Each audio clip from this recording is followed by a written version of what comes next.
What's up, everybody? This is my name was Ada Black, the professor of women wrestling. And every time I say that, I'm going to be talking about the women wrestling. Not just any women wrestling. Wow, women wrestling. And yeah, season 1 has just ended last week. They're going to be doing season 2 next week. And I figure I can come on here and give you my thoughts on season 1. Not the whole 51 episodes, but just my quick recap and tell you guys how I feel about it, who stand out in my eyes, and tell you guys how my honest thoughts. Because at first I wasn't really feeling it.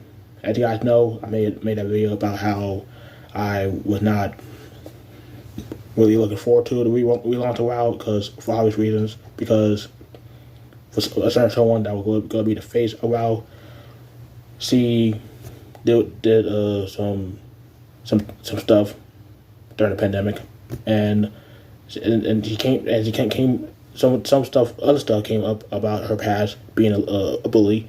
And when I found out she was going to be part of WoW again, I was like, yeah, I'm gonna head out. But right before the tapings, or the day of the tapings, she gets fired because he got into it with one of the new WoW superheroes. So like, when I heard that, and when the WoW Relaunch premiere on TV, I figured, you know what, let's check it out. And I did, and honestly, I was impressed.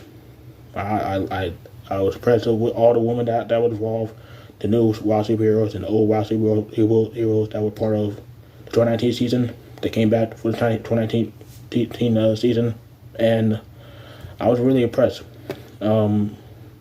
There was a handful of women that caught my eye that not like that, but there were a lot of women that impressed me in the ring, and and it was just a lot of good matches, a lot of good songs from a lot of women, and it was just a good song all around, and they proved that they didn't need a big time mainstream women wrestler to be the face of the company, because most women on the roster that you see are well-known talents from the indies that done work for WWE, AEW, Ring of Honor in the past, and even all women promotions like Shine, Simmer, Men's Pro Wrestling, those promotions, and others are either have done other sports like boxing, swimming, bodybuilding, you name it. And also, you have most of the women on the roster are actresses. So like, some of the people on the roster are brand new to the wrestling scene, and they did pretty damn good in my opinion. One of the women that impressed me the most, one of the newer ones, was someone that's from Minneapolis, Minnesota, St. Paul, Minnesota. And she's from the 612 with the main 1-2. I talk about Kane Quest. And Kane Quest is a former boxer.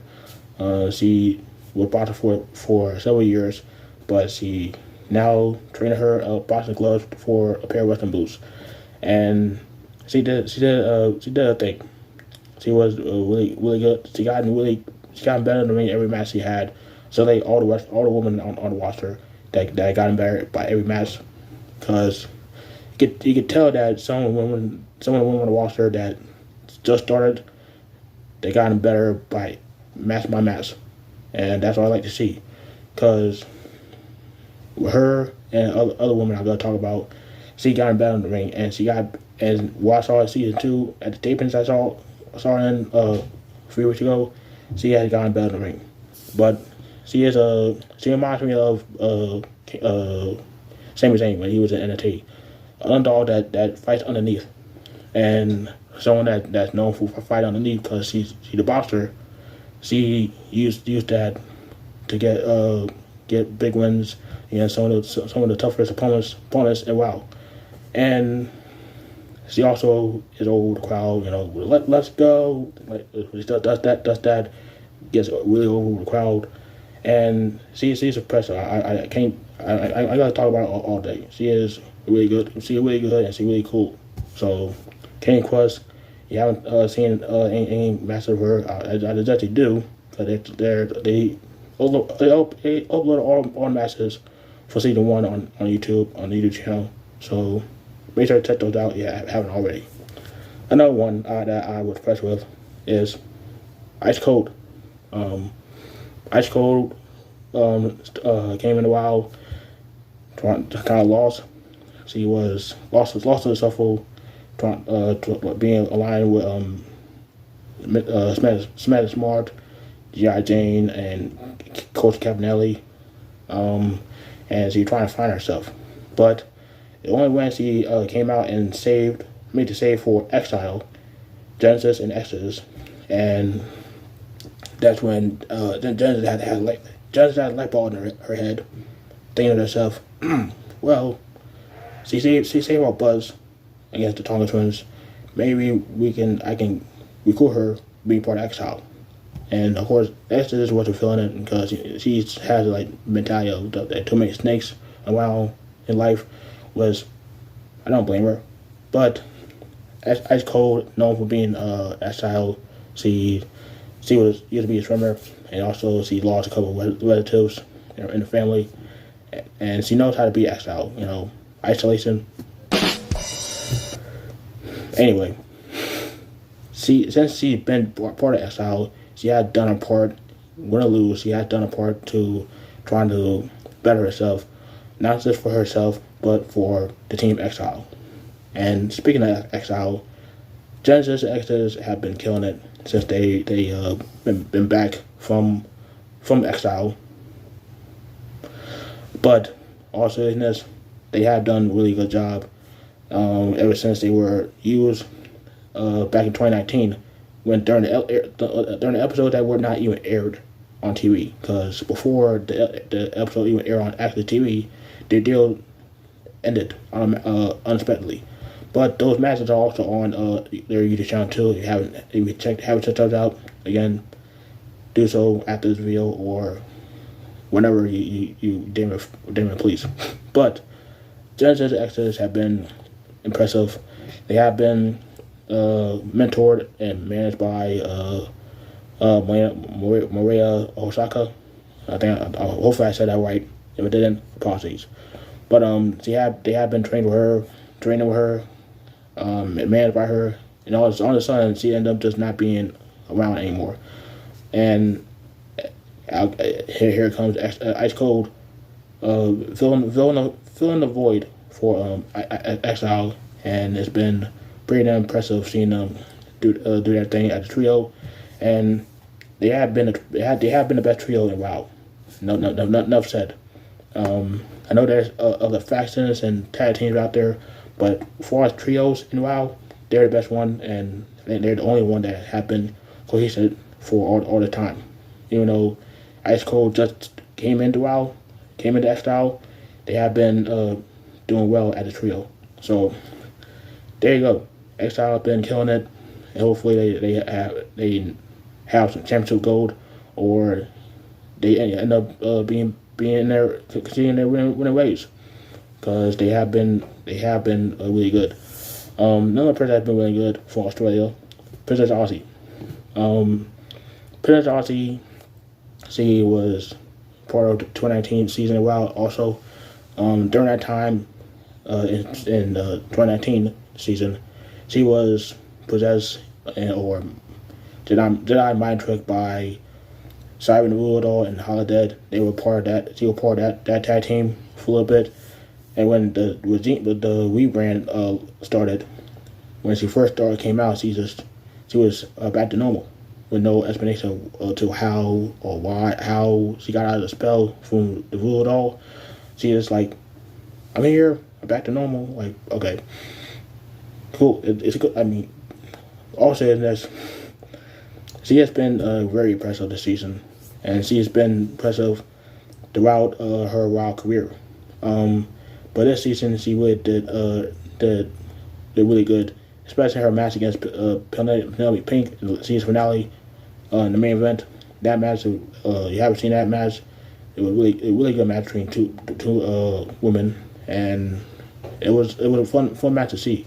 And I think it might be one of the best women matches of the year.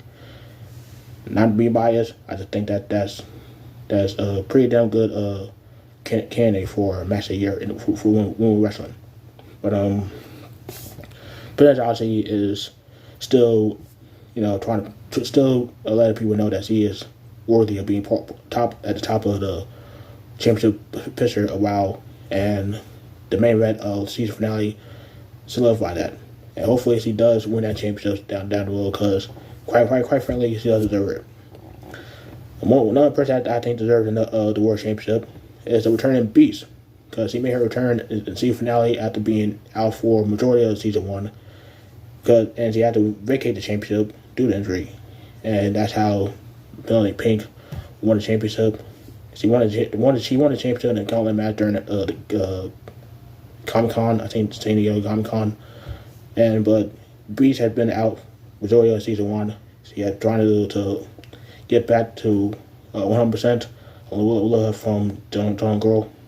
But she's back. She took out Penelope Pink and Lost Star after the match between Prodigy, and make her intention known. She want that championship back that she never lost, and hopefully she does that.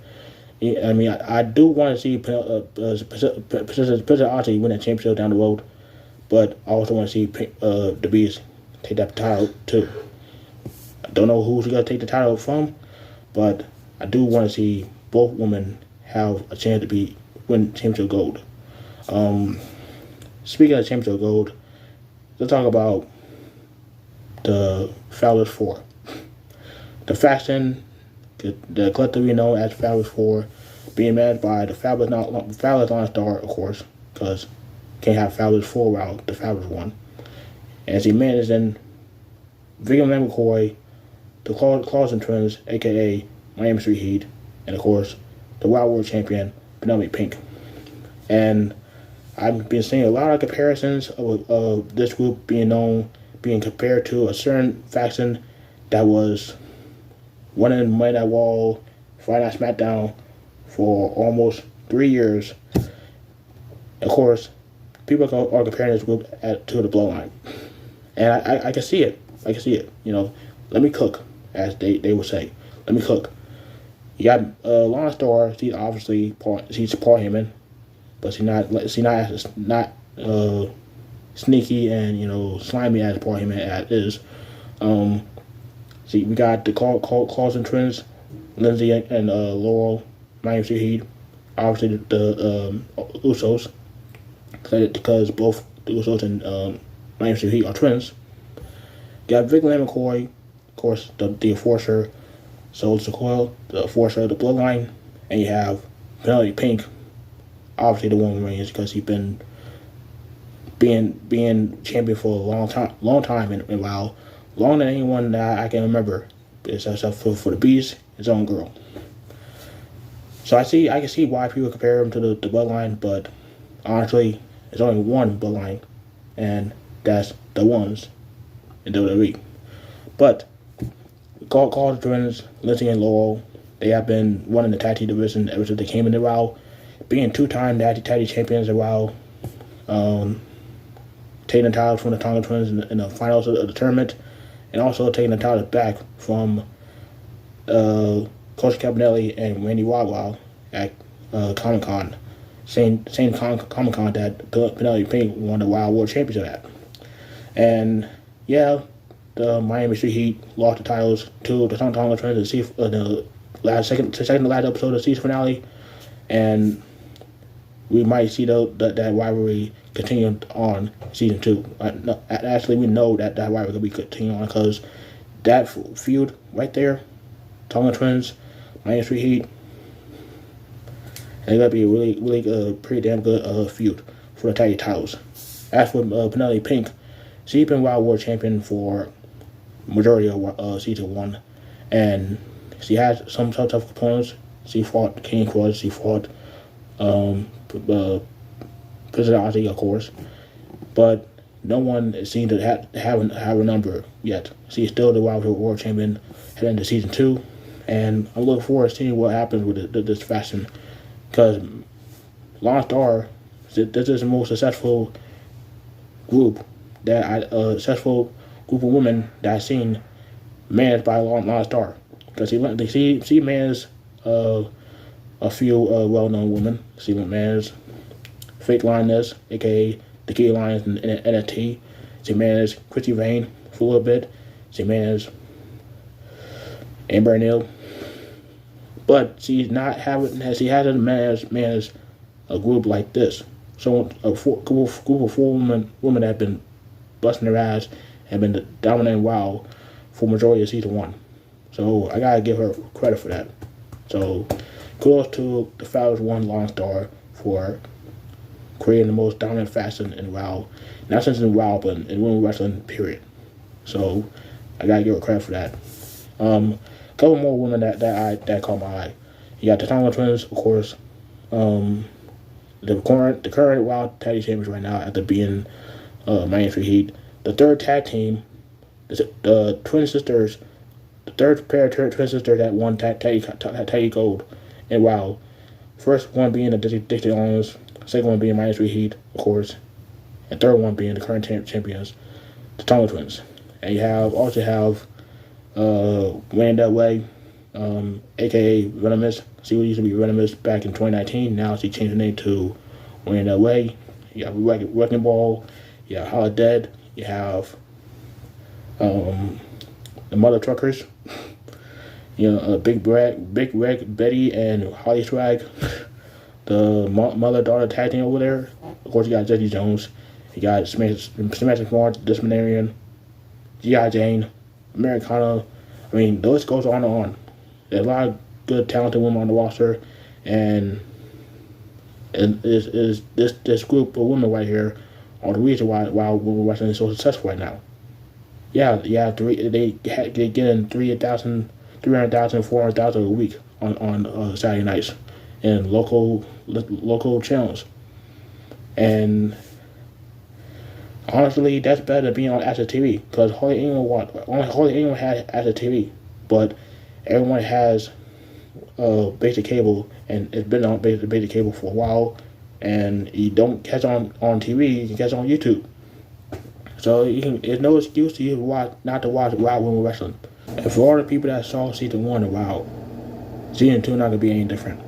Season 2 is gonna be a lot more chaotic, a lot of crazy moments, a lot of fun matches that are gonna be taking place. I can't tell you much about season 2, and I won't tell you much about season 2, because I'm not gonna be spoiling anything that happened while I was there. But I am gonna tell you 3 things that are gonna happen in season 2. 1, like I said, gonna be a lot of fun matches, a lot of crazy moments that transpired in those matches. 2, gonna be a couple of surprises that many people may not see coming. I know I didn't. And 3, well, I'm gonna be reviewing WoW season 2 when it airs next week. Saturday night, I'm gonna upload the review Monday afternoon. I'm gonna do that every freaking week. And yeah, the WoW reviews are coming back to the PW of the Zone. And no BS, it's no joke.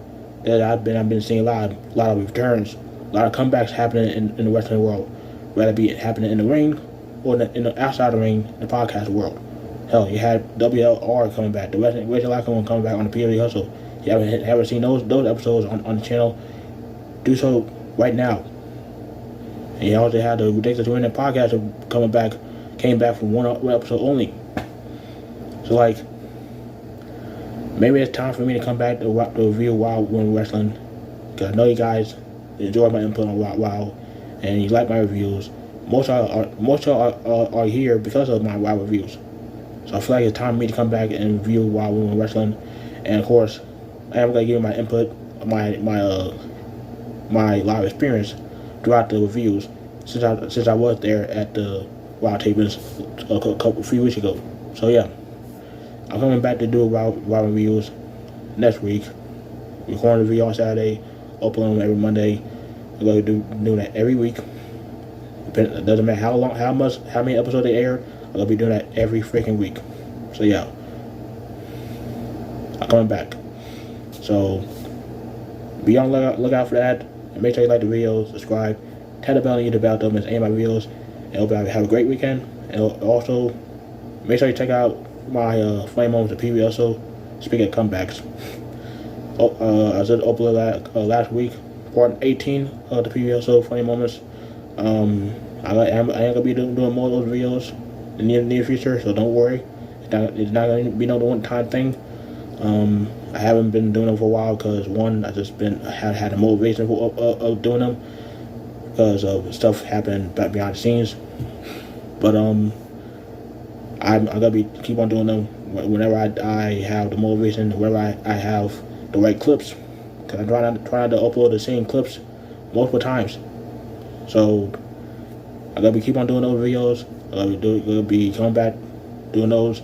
I'm gonna be doing WoW reviews again next week. So yeah, the hustle never stops over here in the PVSO and the PVSO zone. So like, comment, subscribe, tap the bell, and until that time, I'm not gonna leave it to black. I'm out.